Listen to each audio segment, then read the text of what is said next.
রাসূল পাক সাল্লাল্লাহু আলাইহি সাল্লামের কলিজা যেরকম ধুয়ে সুন্দর করা হয়েছিল, ঠিক একইভাবে তারেক রহমান সাহেবের এই ব্যবহারে সকল রাজাকার আল বদর আল শামসদের রাজনীতিটা তো আসলে এরকম হওয়াই উচিত।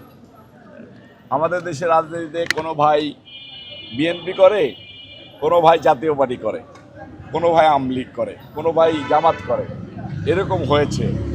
কিন্তু একজন আরেকজনের সাথে মুখ দেখাদেখি থাকে না। ঠিক একই রকম সংসদে পজিশন অপোজিশনের মানুষের সাথে কথা বলা বলে হয় না। আমরা চাই যে তারেক রহমান সাহেব যে নজির করলেন এটা ধারাবাহিকতা থাকুক, বাংলাদেশে একটা সুন্দর সুফলা বাংলাদেশ গড়ুক, মানুষের হৃদয় হোক এরকম যে আমরা ২০ কোটি মানুষ একত্রিত হয়ে বাংলাদেশটাকে সুন্দরভাবে গড়তে চাই।